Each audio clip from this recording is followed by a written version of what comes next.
നമ്മളെല്ലാവരും ഏറെ പ്രതീക്ഷയോടെ കാത്തിരുന്ന ശേഷമാണ് എമ്പുരാൻ സിനിമ തിയേറ്ററുകളിലേക്ക് എത്തുന്നത്. സിനിമ റിലീസായി പിന്നെ ഈ കേരളത്തിൽ നടന്ന കോലാഹലങ്ങൾ മുഴുവൻ നമ്മൾ കണ്ടതാണ്. എന്തൊക്കെയാണ് ഈ കൊച്ചു കേരളത്തിൽ സംഭവിക്കുന്നത്? എന്തൊക്കെയാണ് നടക്കുന്നേ?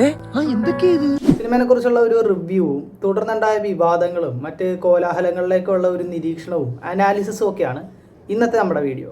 ഈ സിനിമ ഫസ്റ്റ് ഡേ തിയേറ്ററിൽ കണ്ടപ്പോൾ എനിക്ക് തോന്നിയത് ലൂസിഫറിൻ്റെ അത്രയൊന്നും ഇല്ലെങ്കിലും അത്യാവശ്യം ക്രാഫ്റ്റൊക്കെ ഉള്ള എൻജോയ് ചെയ്ത് കാണാവുന്ന തരക്കേടില്ലാത്തൊരു സിനിമയായിട്ടാണ് എമ്പുരാൻ മൊത്തത്തിൽ എനിക്ക് ഫീൽ ചെയ്തത്. ലൂസിഫറിൻ്റെ ക്ലൈമാക്സിൽ നമുക്കറിയാം ഈ സ്റ്റീഫൻ നെടുമ്പള്ളിയുടെ ഖുറേഷി എബ്രാം എന്നുള്ള മറ്റൊരു വ്യക്തിത്വം റിവീൽ ചെയ്തുകൊണ്ടാണ് സിനിമ അവസാനിക്കുന്നത് തന്നെ.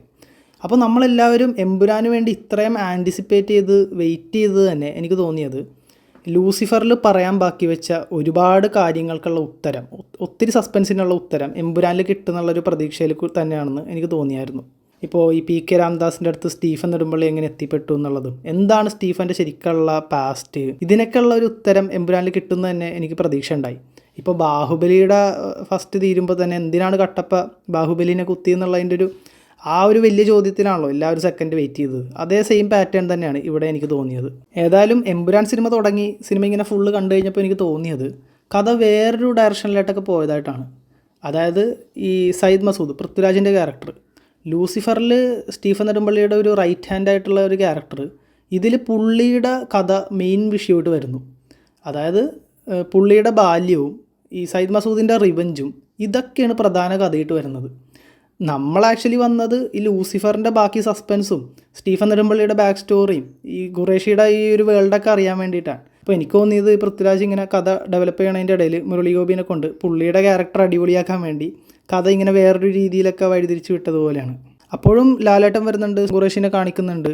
എന്നാലും ലൂസിഫറിൽ ഈ സ്റ്റീഫൻ ഖുറേഷിയായിട്ട് മാറുമ്പോൾ നമ്മൾ പുള്ളിയുടെ കണ്ണി കണ്ട ആ ഒരു തിളക്കവും ആ ഒരു ബിൽഡപ്പും ആ ഒരു ഇമ്പാക്റ്റൊന്നും ഈ എമ്പുരാനിൽ ഖുറേഷിയായിട്ട് വന്ന് നിൽക്കുമ്പോൾ ലാലേട്ടൻ്റെ അടുത്തൊന്നും നമുക്ക് കിട്ടുന്നില്ല. ആക്ച്വലി സ്റ്റീഫനായിട്ട് മാറുമ്പോൾ ലാലേട്ടൻ വെറുതെ പക്കയാണ്, വെറുതെ അടിപൊളിയായിട്ട് ചെയ്തിട്ടുണ്ട്. അപ്പോൾ ഈ ഖുറേഷിയായിട്ട് മാറുമ്പോൾ ഇത്രയുള്ള ഖുറേഷി ഇതിനാണോ ഈ ലൂസിഫറിൽ ഇത്ര ഭയങ്കര ബിൽഡപ്പൊക്കെ കൊടുത്തതെന്ന് വരെ നമുക്ക് തോന്നിപ്പോയി. ഏതായാലും കഥ മുന്നോട്ട് പോകുന്തോറും ഒരുപാട് വിഷ്വൽസും ഒരുപാട് ലൊക്കേഷൻസൊക്കെ ഇങ്ങനെ വരുന്നുണ്ട്. അതൊക്കെ നമുക്ക് നല്ല രസമായിട്ട് തന്നെ സഫാരി ചാനലിൽ സഞ്ചാരം കാണുന്ന പോലെ കണ്ടിരിക്കാം. ഈ സെക്കൻഡ് ഹാഫിലെ ജംഗിളിലെ ഫൈറ്റ് വെറുതെ അടിപൊളിയായിരുന്നു. അവിടെ നിന്ന് സിനിമ അങ്ങോട്ട് നല്ലോണം കയറി.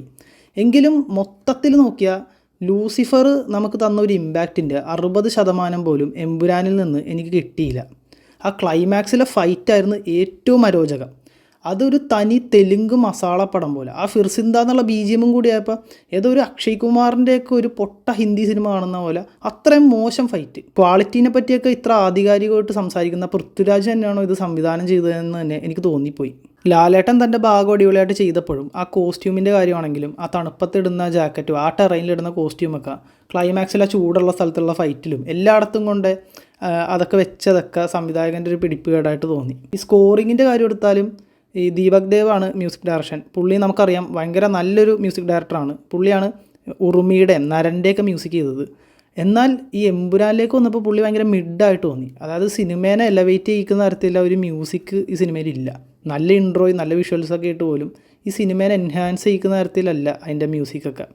ദീപക് ദേവ് എന്നിട്ട് ഇത് കഴിഞ്ഞിട്ടൊരു ഇൻ്റർവ്യൂവിലൊക്കെ പറഞ്ഞത് ഒരു എപ്പിക് BGM അല്ലെങ്കിൽ ഡാർക്ക് നൈറ്റിൻ്റെ റെഫറൻസൊക്കെയാണ് എടുത്തതെന്നാണ്. അപ്പോഴും എനിക്ക് പറയാനുള്ളത് ഈ ഡാർക്ക് നൈറ്റിലാണെങ്കിലും ബാറ്റ്മാനെ മാർക്ക് ചെയ്യുന്നൊരു BGM ഉണ്ട്.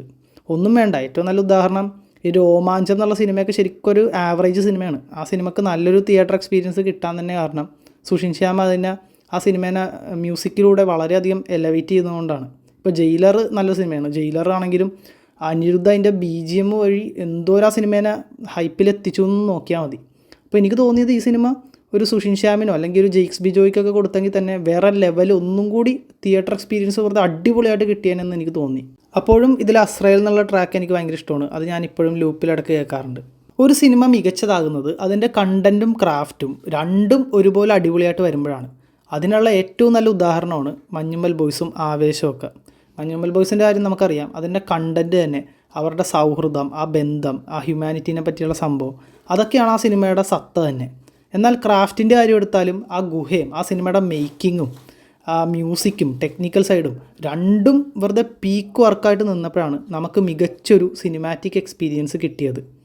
എമ്പുരാൻ്റെ കാര്യം എടുത്താൽ എമ്പുരാൻ്റെ ക്രാഫ്റ്റൊക്കെ അടിപൊളിയാണ്. നല്ല വിഷ്വൽസ്, കുറേ ലൊക്കേഷൻസ്, കുറേ ബഡ്ജറ്റ് ഇതൊക്കെ ഉണ്ട്. അപ്പോഴും നേരത്തെ പറഞ്ഞ സിനിമേനെ പിന്നോട്ട് വലിക്കുന്ന കഥയിലെ പോരായ്മകളും മോശം ഫൈറ്റ് കൊറിയോഗ്രഫിയും മ്യൂസിക്കിലെ പോരായ്മകളും ഇതൊക്കെ എമ്പുരാനെ താഴോട്ട് വലിക്കുന്നു എന്ന് പറയാതെ വയ്യ. ലൂസിഫറിലെ ബോബീനെ പോലെ വളരെ ശക്തനായൊരു വില്ലൻ്റെ സ്ക്രീൻ പ്രസൻസിൻ്റെ അഭാവം എമ്പുരാനിൽ വളരെ പ്രകടമായിരുന്നു. എങ്കിലും ആക്ടേഴ്സൊക്കെ അവരുടെ ഭാഗം വളരെ നന്നായിട്ട് തന്നെ ചെയ്തു.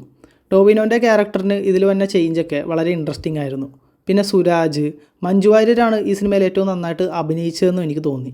അപ്പോൾ ഈ സിനിമയുടെ കാര്യങ്ങൾ ഇങ്ങനെയൊക്കെ ആണെങ്കിലും ഈ സിനിമ ത്രൂ ഔട്ട് ഞാൻ വളരെ എൻജോയ് ചെയ്ത് ഒട്ടും ബോറടിക്കാതെയാണ് കണ്ടു തീർത്തത്. കൂടാതെ നമ്മുടെ പ്രേക്ഷകർ ഈ സിനിമേനെ ഇരുകൈ നീട്ടി സ്വീകരിച്ചതിൻ്റെ ഒരു തെളിവായിട്ടാണ് ഈ സിനിമ കൈവരിച്ച സാമ്പത്തിക നേട്ടവും അത് ബ്രേക്ക് ചെയ്ത കോടികളുടെ കളക്ഷൻ റെക്കോർഡും ഒക്കെ സൂചിപ്പിക്കുന്നത്. എമ്പുരാൻ്റെ ഈ റിവ്യൂ ഒക്കെ പറഞ്ഞു വന്നപ്പോൾ തന്നെ ഡ്യൂറേഷൻ ഇത്തിരി കൂടിപ്പോയെന്ന് എനിക്ക് തോന്നി. അതുകൊണ്ട് ഈ സിനിമ ഇറങ്ങിക്കഴിഞ്ഞുണ്ടായ വിവാദങ്ങളും തുടർന്നുണ്ടായ കോലാഹലങ്ങളെ പറ്റിയൊക്കെയുള്ള ഒരു വീഡിയോ അടുത്തൊരു പാർട്ടായിട്ട് ഞാൻ ഇറക്കുന്നതാണ്.